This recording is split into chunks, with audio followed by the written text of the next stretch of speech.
Hoje a gente vai revelar 5 lendas bizarras do sul e sudeste do Brasil. E eu já aviso, a última é a mais estranha de todas. A primeira, você provavelmente já ouviu falar quando estava na escola. A segunda envolve uma igreja, um zelador e uma missa que até hoje ninguém explica. A terceira começou com uma história de amor que terminou em tragédia, talvez até no dia do próprio casamento. Já a quarta foi tão forte que acabou virando devoção popular e começou com um feminicídio. E a quinta, essa você acha que já conhece, mas pode acreditar, não sabe nem a metade.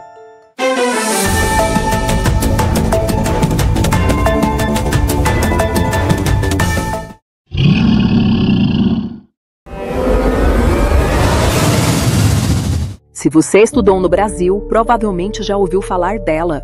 A loira do banheiro é a lenda urbana mais famosa das nossas escolas. Segundo o Mega Curioso, a origem pode estar na história real de Maria Augusta de Oliveira Borges, filha do Visconde de Guaratinguetá. Em 1880, aos 14 anos, ela foi forçada a se casar com o conselheiro Dutra Rodrigues, 21 anos mais velho. De acordo com o Correio Brasiliense, com apenas 18 anos, Maria Augusta fugiu para Paris com o dinheiro que conseguiu vendendo joias.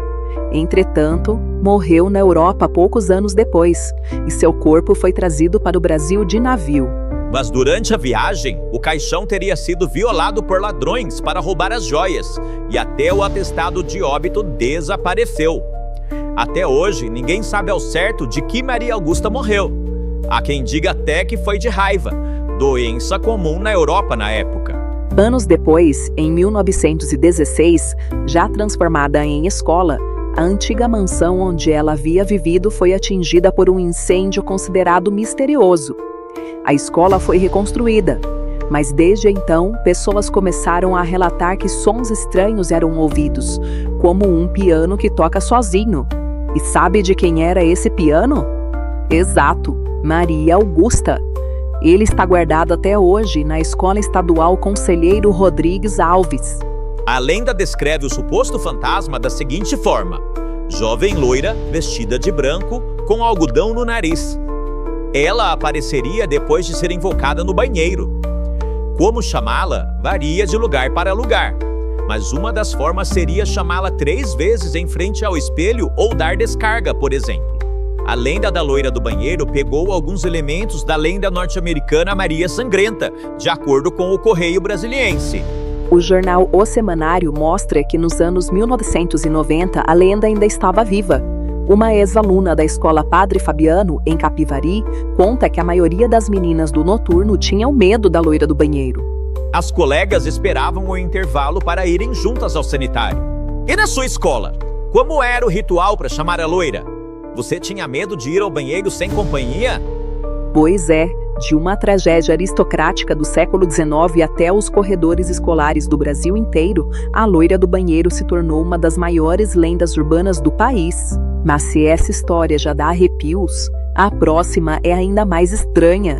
Um zelador que jurava ter visto uma missa celebrada por mortos. E se eu te dissesse que em Ouro Preto já houve uma missa celebrada não por vivos, mas por mortos? Essa é uma das lendas mais tradicionais de Minas Gerais. O caso mais famoso teria acontecido por volta de 1900, na igreja de Nossa Senhora das Mercês de Cima, um pequeno templo ao lado de um cemitério. Quem teria visto foi João Leite, zelador da igreja e figura muito conhecida na cidade. Numa noite fria e chuvosa, João Leite estava deitado quando ouviu barulhos na capela. Pensou que podiam ser ladrões, mas o templo era pobre. Bom, quem sabe? Enquanto pensava, ouviu um "Deus nos salve". Foi até a Capela Mor, viu a igreja iluminada, com os lustres acesos e lotada de fiéis vestidos de preto. No altar, um sacerdote celebrava a missa. Mas quando se virou para dizer o Dominus Vobiscum, João Leite percebeu que em vez de rosto, havia apenas uma caveira. Reparando melhor nos assistentes, viu que também não passavam de esqueletos vestidos. Assustado, ele correu para a porta ao lado, porta essa que dava para o cemitério e vivia fechada. Mas não dessa vez. Estava escancarada para a noite chuvosa, batida pela ventania. O relato ficou tão conhecido que foi publicado no jornal Estado de Minas em 1949. João Leite era um homem simples, montado sempre em seu cavalinho branco. Anos depois, foi encontrado morto diante do altar, deitado no chão com as mãos sobre o peito, como se já estivesse pronto para ser enterrado. Será que ia participar daquela mesma missa que dizia ter visto? O folclore brasileiro lembra que essa não é a única história. Em São João del Rei, uma viúva também teria assistido a uma dessas missas, e quando o sino bateu meia-noite, tudo desapareceu de repente. A origem da lenda pode estar na Europa, onde há relatos semelhantes desde a Idade Média. Em Portugal, era chamada de a Missa das Almas, e na Espanha, de la Missa de las Ánimas. E se até dentro de uma igreja histórica os mortos podem se reunir para rezar, imagine o que pode acontecer numa estrada, ao lado de uma lagoa, quando uma noiva é assassinada. Essa é a próxima história. Imagine dirigir à noite por uma estrada deserta e ver, na beira da lagoa, uma noiva de branco pedindo carona. Você pararia? A Lagoa dos Barros fica entre Osório e Santo Antônio da Patrulha, no Rio Grande do Sul, às margens da BR-101. Quem vê a beleza tranquila da lagoa não imagina toda a história de tragédia e mistério que ela guarda. É o cenário de uma das lendas mais assustadoras do estado. Segundo o Jornal do Povo, há anos a história da noiva mais famosa do Rio Grande do Sul é conhecida. Dizem que seu fantasma é avistado pela região frequentemente. Dezenas de caminhoneiros já teriam dito em reportagens e vídeos que viram o fantasma pelo local. Muitos nem gostam de dirigir ali. Também acontecem acidentes perto da lagoa, inclusive com muitos motoristas afirmando que perderam o controle após avistarem a noiva na estrada. E até pescadores relatam que coisas estranhas acontecem na lagoa. Os moradores locais fazem até oferendas para a noiva. Ainda segundo o Jornal do Povo, em 1940, o corpo da jovem Maria Luísa Hausler, de 16 anos, foi encontrado na lagoa. Seu noivo foi preso e as circunstâncias do crime sempre foram misteriosas. Há uma outra versão, lembrada pelo canal Lendas, que diz que uma jovem chamada Maria ia se casar, mas, a caminho da igreja, sofreu um acidente de carro. O veículo derrapou e afundou na lagoa. Nem ela nem o motorista teriam sido encontrados. O canal Lendas também cita que várias pessoas que passaram pela Lagoa dos Barros à noite relatam encontros assustadores. Há motoristas que veem a mulher de vestido branco com véu no rosto pedindo carona. Alguns até pararam para ajudá-la, mas ela entra no carro e desaparece misteriosamente após alguns metros. Outros dizem que a veem correndo ou flutuando sobre a água da lagoa.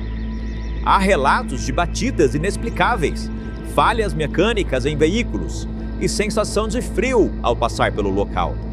Alguns afirmam até que, se você ouvir uma mulher chorando perto da lagoa, não olhe para trás, ou poderá ver a noiva implorando por ajuda. Há várias versões da lenda. A noiva teria sido assassinada pelo noivo e jogada na lagoa. Em outras, se jogou na água no dia do casamento após ser abandonada no altar. Mas todas têm em comum a imagem de uma mulher vestida de noiva vagando pela região da lagoa. O curioso é que a lagoa tem outras lendas. A de que ela engoliu uma cidade cuja torre da igreja aparece em tempos de seca, redemoinhos na água, barcos naufragados e bússolas descontroladas em certa região da lagoa. E não podemos esquecer, um monstro que, segundo moradores, vive nas profundezas das águas escuras da lagoa. Seria o monstro do Lago Ness gaúcho? Com tantas tragédias e mistérios, a Lagoa dos Barros virou um dos pontos mais assombrados do Brasil. E a noiva fantasma segue como sua aparição mais famosa. Mas nem toda mulher que virou lenda no Sul foi lembrada apenas como aparição fantasmagórica. A próxima história é de uma jovem assassinada em Porto Alegre, que alguns passaram a considerar até como santa. Porto Alegre, fim do século XIX. Um morro ao lado do Hospital Psiquiátrico São Pedro, uma figueira e um crime que virou lenda, devoção e medo. No dia 12 de novembro de 1899, Maria Francelina Trenes, 21 anos, imigrante alemã, foi degolada às margens de uma figueira, perto do atual Morro Maria da Conceição, antes chamado de Morro do Hospício. O autor do crime? Bruno Bicudo, soldado da Brigada Militar, com quem ela mantinha um relacionamento. O motivo alegado? Ciúmes. Segundo o Instituto Humanitas Unicinos, colegas brigadianos que estavam no piquenique prenderam Bruno. Ele foi a julgamento em fevereiro de 1900, condenado por homicídio doloso. Bruno morreu 7 anos depois, ainda no presídio, por complicações renais. O site O Colecionador de Sacis mostra como o caso explodiu no imaginário. Da violência nasceu uma lenda. Após o crime, a cidade passou a chamar o local de Morro da Maria Degolada. Surgiram romarias, capela, relatos de graças. Para muitos, Maria virou santa popular. Maria Degolada teria passado a ser conhecida também como Maria da Conceição, após a virada do século XX. Talvez devido a uma mensagem recebida em uma sessão espírita, onde teria dito que estava muito triste porque estavam lhe chamando de Maria Degolada. No que a notícia circulou e ficou proibido chamar a morta ou o morro por esse nome. O lugar passaria a ser chamado de Maria da Conceição. Para alguns, santa. Para outros, uma assombração. De santa assombração? Como assim? Pode ser influência da lenda da loira do banheiro, da Blood Mary americana, das mulheres de branco, teatro, dos livros. Maria passou então a assombrar colégios, onde diziam que surgia quando se dava a descarga 3 vezes chamando seu nome. Maria Degolada, Maria Degolada, Maria Degol... Bom, deixa pra lá. Em 1958, a lenda ganhou as páginas da revista O Cruzeiro, com a história da irmã Nelly, que organizou trabalhos sociais na vila. À revista, a irmã contou que, ao visitar a vila pela primeira vez, uma criança correu em sua direção e pediu um santinho. Nelly deu uma medalha colorida à criança, que, ao ver escrito o nome de Nossa Senhora da Conceição, comemorou, dizendo: "Aquela moça me deu um santinho da Maria Degolada." Frustrada com a confusão entre as conceições, Nelly mandou construir uma gruta. Assim, quem quisesse venerar Nossa Senhora saberia onde ir. Segundo o Instituto Humanitas Unicinos, Maria também se tornou símbolo contra a violência, além de uma santa que não atende a pedidos de policiais. Uma leitura ligada ao fato de ter sido morta por um policial e ao histórico de violência do Estado na região. Maria Degolada segue viva na fé e no medo de Porto Alegre. Mas agora, você acha que já conhece tudo sobre o Saci Pererê? Fica até o fim, porque você não sabe nem a metade. Todo mundo conhece o Saci Pererê, certo? Será mesmo? A história dele é muito mais antiga e sombria do que parece. Segundo o site Brasil Escola, a lenda do Saci nasceu na região sul do Brasil, entre os índios Guarani. Conta-se que era conhecida no Tupi-Guarani como Saci Pererê.